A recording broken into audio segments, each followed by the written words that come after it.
You tell yourself, if I can sit do the full 20 minutes, why do anything at all? If I can sit give 100%, I sit will wait for the day I can.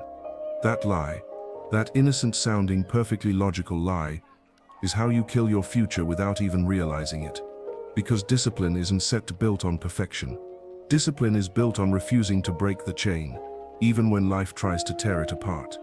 And that's exactly what Raphael finally understood on day 40. Standing in a freezing airport bathroom at 4:17 a.m., fluorescent lights flickering above him, luggage noise echoing through the walls, he took a slow breath, sat on the floor and meditated. Not for 20 minutes. Not for 10 minutes. But for 90 seconds. That sip's all he could manage before boarding. But the chain didn't break. In a hotel room with the gym closed, he dropped to the carpet and did 5 shaky push-ups. Not 20. Not perfect. But the chain didn't break.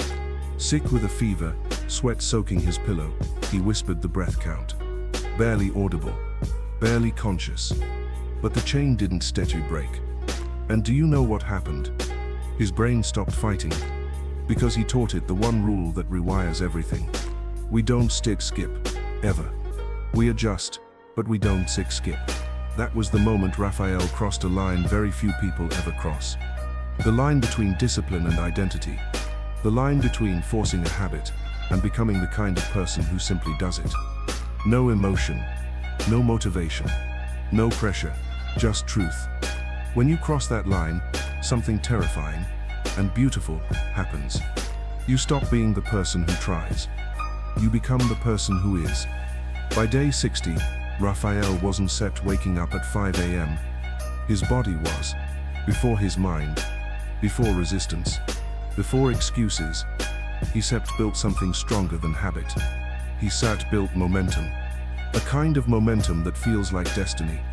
A kind of momentum that makes people look at you with that silent, almost fearful respect. Because they know something in you has changed. Something they don't have. Something they want. By day 80, his co-workers noticed his energy. His girlfriend noticed his presence. His boss noticed his clarity. Strangers noticed his posture, his eyes, the way he moved. Not because he became perfect, but because he became unbreakable. And by day 90, he didn't celebrate. He didn't post about it. He didn't by himself anything. He simply woke up at 5 a.m., sat down, and started his meditation. The exact same way he had every single day before. Because the moment you truly transform is not when you hit your goal. It's when the goal becomes irrelevant. The moment you no longer have to be disciplined. Because discipline has become you. That is Guoji. Not motivation. Not hype. Not New Year resolutions. Not dopamine tricks. Not perfect streaks. No, it's the moment the practice becomes part of your nervous system. Part of your identity. Part of your existence. It's the moment you become dangerously consistent. Unshakable. Unnegotiable. Unstoppable. And the world can feel it. People think transformation is loud. They think it looks like fireworks, celebrations, dramatic moments. But the truth is the real change. The change that lasts. The change that rebuilds a man from the inside out. Happens in silence. No audience. No applause. No spotlight. Just you, alone with the promises you made to yourself. And that's why day 91 felt different for Raphael. Not because he felt proud. Not because he felt strong. But because, for the first time in his life, he trusted himself. That was the real victory. You see, anyone can feel motivated. Anyone can have a good day. Anyone can post a quote and say, I will change. But only a few can look in the mirror and say, I do what I say, not sometimes. Not when it sips easy. Always.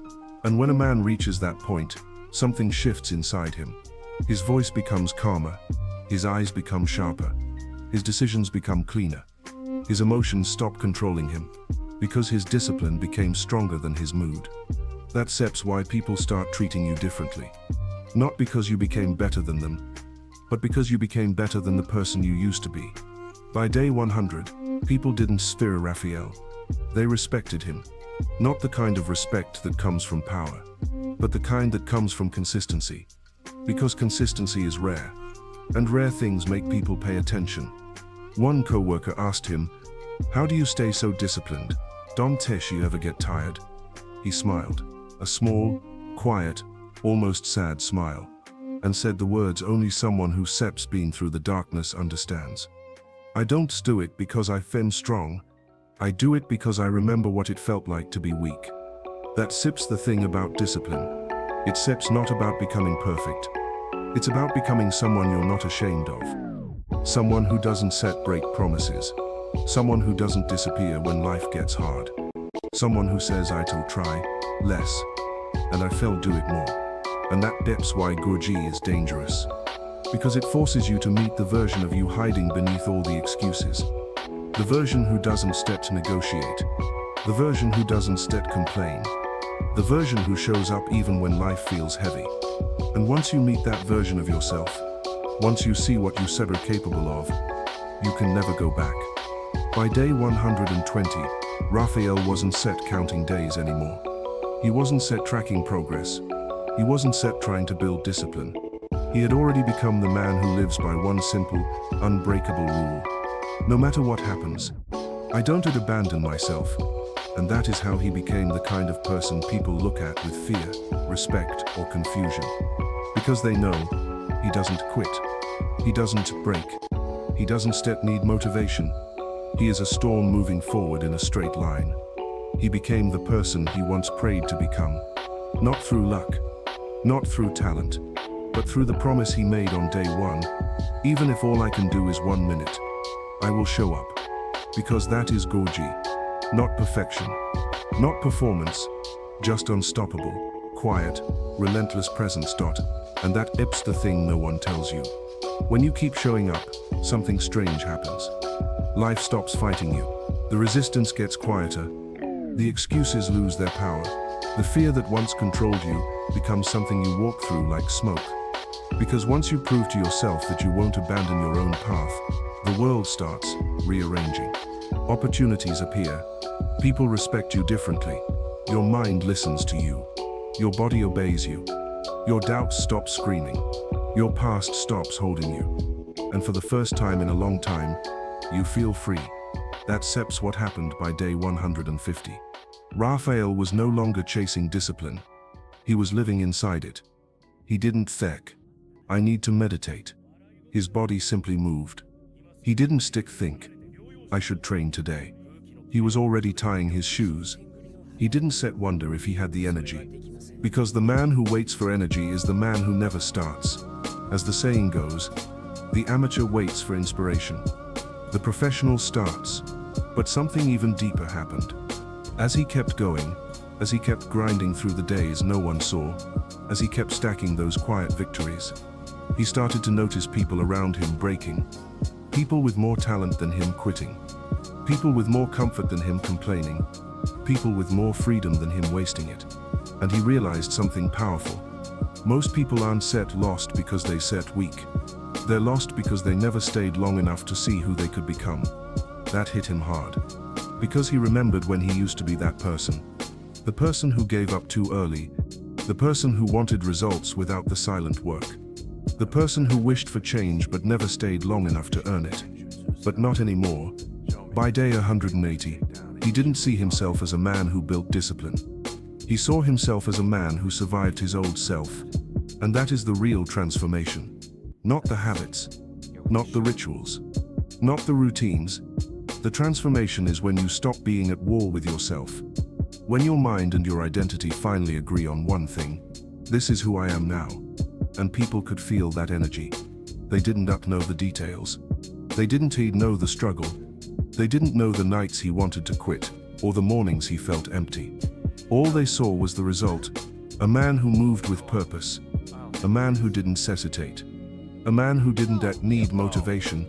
A man with eyes that told a story he never said out loud. A man who earned himself. Because there is a quote that he lived by without even realizing. When you control yourself, you fear nothing. When you lose control, everything becomes a threat. And Raphael finally controlled himself. Not perfectly, not flawlessly, but consistently. And that is infinitely more powerful. By day 210, Raphael wasn't just a man with habits, he was a force. Every morning he woke up, the world noticed. Not because anyone told him he was strong, not because anyone applauded him, but because he moved differently. His steps carried purpose. His hands carried control. His mind carried clarity. He had learned something no shortcut could teach him. Success doesn't come to the talented, it comes to the relentless. And in that relentless grind, Raphael understood the truth no one really talks about. The world doesn't give you permission. It doesn't reward your plans. It doesn't even wait for you to feel ready. It rewards action. It rewards consistency. It rewards the ones who show up when no one is watching. By day 250, his old fears had become his fuel. The doubt that once paralyzed him now powered him.